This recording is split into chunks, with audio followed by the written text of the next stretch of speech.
You are listening to Crime Unraveled, a Buck Taylor novel by Chuck Morgan. Chapter 43. Gabriella parked her SUV in the driveway and was pissed off before she even exited the vehicle. Her sister's SUV was parked in the driveway. She couldn't believe it. She had told them in no uncertain terms to be gone by breakfast, and here she was getting home after a long day at the office, hoping to have a nice stiff drink and a little dinner and chill out. She slid out of the Escalade, walked up the steps and pushed open the massive front door. The glass full of whiskey slammed into the doorframe next to her head and shattered, covering her with alcohol. She ducked. What the fuck? Tina was standing at the entrance to the great room. What the hell have you gotten my husband involved in, you bitch? Gabriella dropped her shoulder bag, slammed the door, and wiped the liquor out of her eyes. What the hell is wrong with you, Tina? Are you out of your tiny little mind? Look at me. She spread her arms, displaying the wet spots all over her blouse. That wet blouse is gonna be the least of your worries when I get through with you. Tina stared daggers at Gabriella and balled her fists. Gabriella had never seen this side of her sister, and she was both impressed and frightened. What the hell is wrong with you? Asked Gabriella. Peter was arrested today, said Tina. And it's all your fault. Gabriella picked up her bag and pushed past her sister, stepping into the great room and walking to the bar. She dropped her bag on the floor, picked up a bar towel and wiped her face. She poured herself a drink and turned to face her sister. What the hell are you talking about? She asked. Why was Peter arrested? Must be a mistake, since he's never done anything in his life except mooch off this family. Did you threaten him with my trust fund? Asked Tina. Wouldn't be the first time. I have no idea what you're talking about. I've never threatened him. You never had to, said Tina. Just being you scares the shit out of him. What did you get him involved with? Gabriella finished her drink and poured another. She stepped around the bar and sat on the leather couch. What was he arrested for? She asked. He posted things online, posing as an eco-terrorist group and taking credit for the bombing and rockslide in the canyon. He demanded $10 million and the release of one of the clowns who works for the demo guy. What did you and Ramon get him involved in? Gabriella tried to keep her hand from shaking as she sipped her drink. This is not good, she thought. I have no idea why your husband did what he did. Maybe he got tired of living under your money and wanted some of his own. He's always been a lowlife, ever since you brought him home from college like a stray puppy. Who knows what goes on in that warped mind of his? Tina stared at her for a few seconds, and then a light bulb went off. Tina could always tell when Gabriella was lying, no matter how hard she tried to hide it. You lying sack of shit, said Tina. What did you do?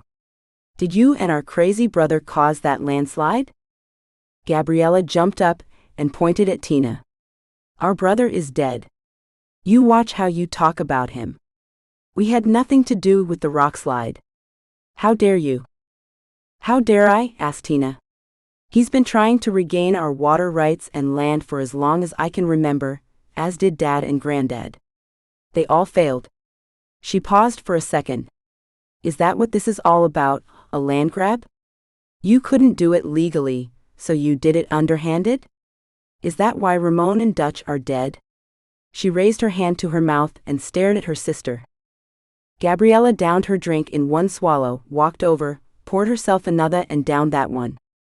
Tina had always lived in her own little world and never showed the slightest interest in the family business.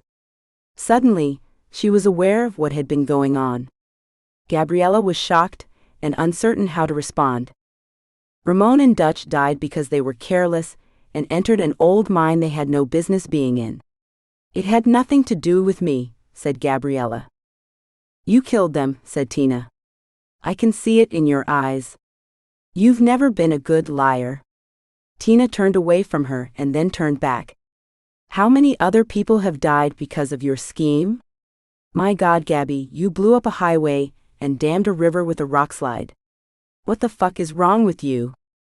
Gabriella finished her drink and poured another, she was slurring her words as she staggered around the bar. Anything we might have done, we did to save this family. Our fields are drying out because our wells are going dry, we have almost completely lost the cattle and horse business, and we need more water to open a new mine. We are on the precipice of a huge mineral find, which will make us incredibly wealthy. We're already incredibly wealthy, said Tina. When is it enough?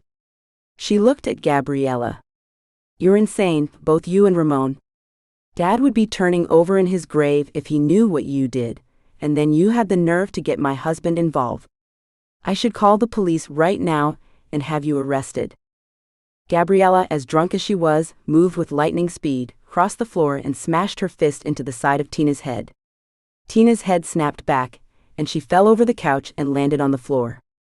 Gabriella stood over Tina, who was trying to move. You go ahead and call the cops, said Gabriella, but know this, you little bitch. If you do, I will not only cut off all your money, but I will kill you and your kids. You'd better think about that. Gabriella picked up her bag and staggered out of the room and up the stairs to her bedroom. Tina rolled onto her back and raised her hand to her face. She was going to have a hell of a black eye. She was hurt, but more than anything she was stunned. Even when they were kids, Gabriella had never physically hurt her, no matter how mad she had gotten. She was afraid for her own safety, but she was more concerned with the safety of her kids. She sat up, raised her arms and lifted herself up using the back of the couch. She walked over to the bar, found a bar towel, filled it with ice and held it against her cheek. Her ear was ringing, and she could sense the headache coming on. She needed to do something. She poured herself a drink and headed towards the back of the house to Ramon's office. Before heading back, she stopped at the bottom of the stairs and listened. She heard no noise coming from Gabriella's room. She walked through the kitchen and slid into Ramon's office, closing and locking the door. She sat behind his desk and opened his laptop. She may not have been interested in the family business, but she listened whenever she was around and knew a lot more than anyone thought. She also knew Ramon's passwords, and it took only 3 tries before she had access to his computer. She listened to ensure no one was coming and clicked open a file. For the next 2 hours, Tina read emails and geology reports, all aimed at bringing down a mountain. She sat back, stunned and appalled that her family, so rich in history, could have stooped so low as to commit this horrible crime against the people of Colorado and against nature. Tina opened drawer after drawer until she found what she was looking for. A small silver thumb drive. She plugged it into the laptop, erased what was already on it, and downloaded the documents. She prayed the downloads would be completed before Gabriella came down the stairs. The task completed, she pulled out the thumb drive. She now had to decide what to do with the information. She had a thought, and dug into her back pocket and pulled out a business card. CBI agent Ashley Baxter had given her the card when she first came by the house, to let them know Ramon had died from a knife wound, and had been found with that creep Dutch in a long-abandoned mine that had been collapsed to hide the crime. She walked out of the office, removed her running shoes and climbed the stairs. She stopped when she saw Gabriella's shoes and shoulder bag lying outside her bedroom. She listened at Gabriella's door, and heard drunken snoring coming from within. This was typical Gabriella. She kneeled and opened the bag, hoping to find Gabriella's laptop, but what she found was more chilling. She lifted the small black handgun with the short silencer attached to the end of the barrel out of the bag and stared at it. She was right to be afraid of her sister. Tina was no fan of guns, but she, along with her siblings, were taught early on how to use and respect guns of all types. She stuck the pistol in her waistband and covered it with her sweatshirt. She walked down the hall and checked on her 2 sons. She hated to wake them, but she was afraid to leave them in the house alone with Gabriella. She had learned some things during the past couple of hours that made her see her sister and brother in a whole new light, and it wasn't pretty. She tapped the boys on their shoulders, and they opened sleep-filled eyes. They protested, but she held her finger to her mouth and whispered for them to dress quickly. She waited in the hallway, watching Gabriella's door, praying it didn't open. Dressed and sleepy, The boys followed her down the stairs and out to her SUV. They slid in and buckled up, and Tina turned around in the driveway and headed for Glenwood Springs. She figured the sheriff might know where to find Agent Baxter.